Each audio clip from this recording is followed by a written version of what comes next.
जय मसीह की आप सभी को यीशु के नाम से मेरा प्रणाम।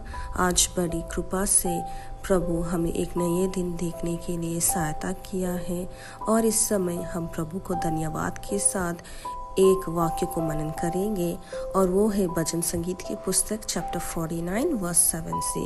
और वाक्य कहता है कि उनमें से कोई अपने भाई को किसी भांति छुड़ा नहीं सकता है और न परमेश्वर को उसकी शांति प्रायश्चित में कुछ दे सकता है। आमीन। तो दाऊद राजा पिछले वाक्य में बोलते हैं कि जो अपनी संपत्ति पर भरोसा रखते हैं और अपने धन की बहुताई पर फूलते हैं, इन लोग किसी भी रीति से अपने भाई को किसी की भांति से छुड़ा नहीं सकता है। इस संसार के कोई भी चीज़, धन, संपत्ति, हमारा ज्ञान, कुछ भी हमारे भाइयों को इस अधोलोक से छुड़ा नहीं सकता है और परमेश्वर को अपने भाई की प्रायश्चित में कुछ भी नहीं दे सकता है।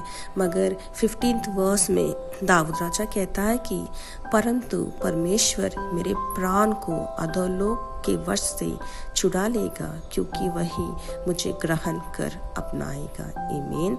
सिर्फ हमारा प्रभु परमेश्वर यीशु मसीह जो उस परलोक को छोड़कर हमारे पापों के लिए इस दुनिया में आकर सब कुछ सहकर क्रूस पर उसको बलिदान दिया है, सिर्फ वही हमें अधोलोक से बचा सकता है और क्योंकि उसने हमें ग्रहण किया है। आमीन।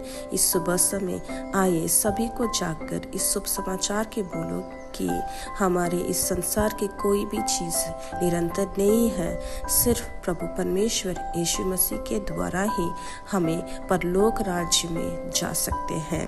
इस सुबह समय यदि हम लोग इस दुनिया के, इस संसार के कोई भी चीज़ पर भरोसा रखें तो उस विश्वास को छोड़कर प्रभु यीशु मसीह को हम पकड़े, उस पर विश्वास रखें, क्योंकि सिर्फ वही हमें शांति दे सकता है, खुशी दे सकता है, समाधान दे सकता है और निरंतर नित्य जीवन दे सकता है। इस वाक्य को देने के लिए हम प्रभु यीशु मसीह को धन्यवाद करते हैं और प्रार्थना करते हैं। प्रभु यीशु मसीह इस सुबह समय के लिए, इस वाक्य के लिए हम धन्यवाद कहते हैं। प्रभु परमेश्वर आपके बलिदान के लिए हम धन्यवाद कहते हैं, आपके प्रेम के लिए हम धन्यवाद कहते हैं। प्रभु परमेश्वर दिया हुए इस वाक्य के अनुसार हम चलें और दूसरों को ये शुभ समाचार बोले। यीशु के नाम से आमीन।